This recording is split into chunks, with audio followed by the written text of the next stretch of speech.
Today is Monday, July 20th, 2020. So let's take a look at the market. The market has closed. So right now we are looking at a S&P 500 making a new interim high. And just as I've been talking about since 2 days ago, I've been saying that the S&P 500 right now is consolidating through space. And that is the reason I stopped believing that this market is going to roll over. Because if the market is going to roll over, it's probably rolling over, on July 16th, but it didn't. So it went horizontal. And when the market behaves like this, basically my rolling over hypothesis, I've been talking about in my last video, is incorrect, right? So that's what happened was I liquidated all my short positions and I went on long. I did not long the index. What happened to me was I started longing some undervalued tech stock. I don't think these stocks are undervalued, but they are undervalued relative to its peers, right?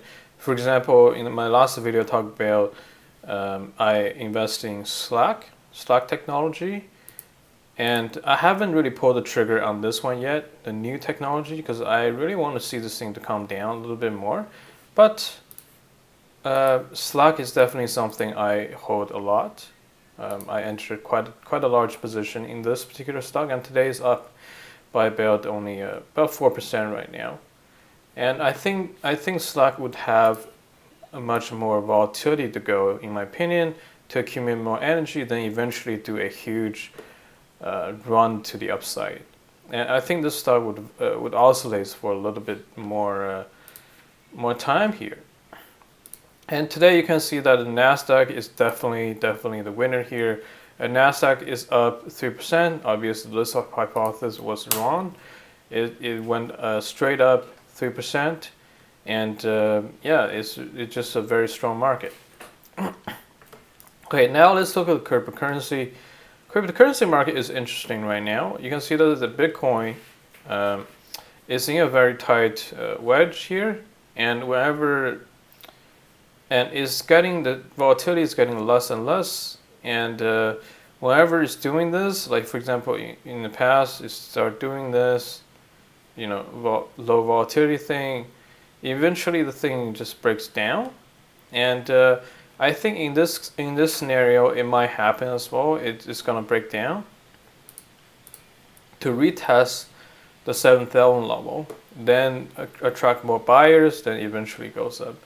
So cryptocurrency market, especially today, it used to be that the cryptocurrency market is correlated to the stock market, right? And now, since May 8th, the cryptocurrency market has absolutely underperformed. And the correlation to the stock market has been reduced to almost negligible magnitude.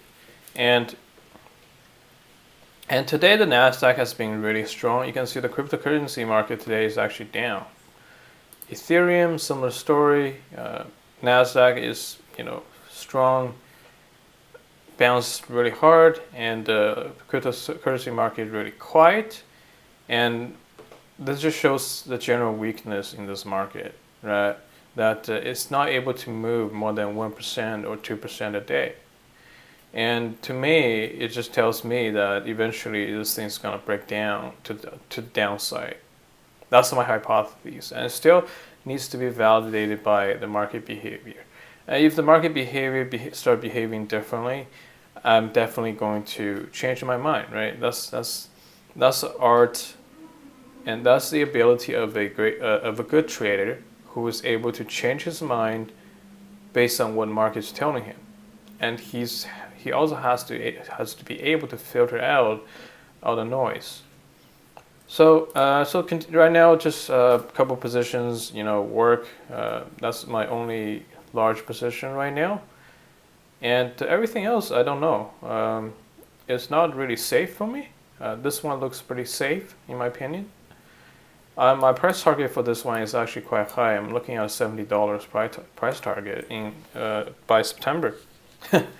I know it's kind of crazy, but based on my experience, these kind of consolidation in a very bull market, that its peers has been going straight up. For example, its peers are Zoom and even Microsoft, right?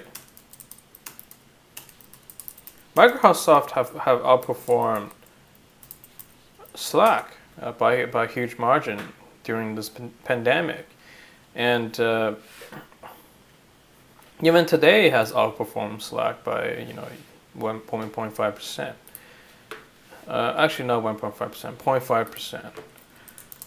And I just think that the Slack technology is way smaller than all these companies. Adding double the market cap to $70 range or about $70 range or $68 range is not hard. It's really not hard in this market where a lot of investors are flush with cash. They have there are tons of cash on the sidelines and waiting to enter.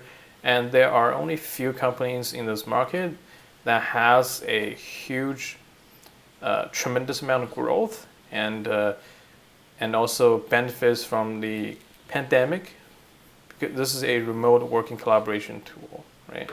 And still kind of flat since IPO. You can see that. So this company is this setup is just amazing in my opinion in terms of fundamental and technical. So I do recommend this stock. I mean, you don't see me recommending individual stock. I've been trading index, but doesn't mean I don't buy individual stocks. This one I highly recommend. What else? That I don't think this is even a speculative position. This is a very informed and a solid position, solid pick. The other one I am still looking at is the Smile Direct Club. This is obviously also I think it's also going to does benefit from the pandemic because it's essentially a remote dental correction. And I'm still waiting for this price to maybe come down to $7 so I can have a better entry on this company. And this is definitely on my watch list.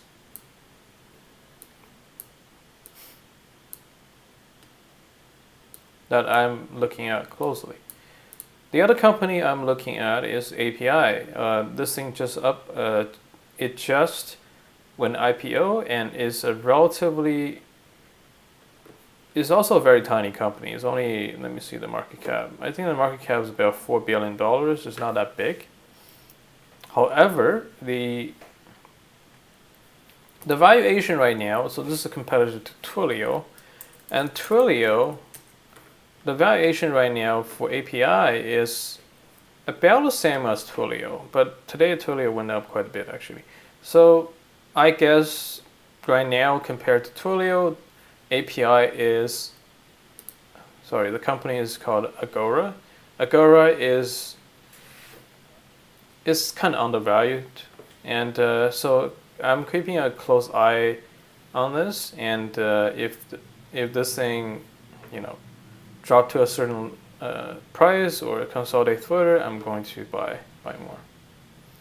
Okay, so that's all I want to talk about today. And another thing, I think the Nasdaq today is just one thing I'm looking for this market to overheat. One of the thing I'm looking at is that if the market, the market right now is just going on this straight line, right? Kind of. And if the market starts, let's say, start deviate from this line, right? Like start going like this. That's something I need to be cautious on because the trajectory, the slope has changed, and that means the market could be overheated, and such as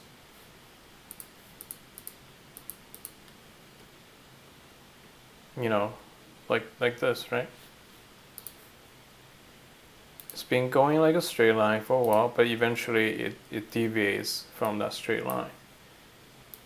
So that's something I'm looking for in the market that might have a behavior of a potential correction that's upcoming. So currently, this slope is actually quite steep. If you look at this, it's a quite steep slope that we are climbing, and I don't know if this is even sustainable, to be honest. But you can't really short this market at the moment. I'm still waiting for more signs for this thing to roll over. Obviously, maybe have to wait until September, October-ish.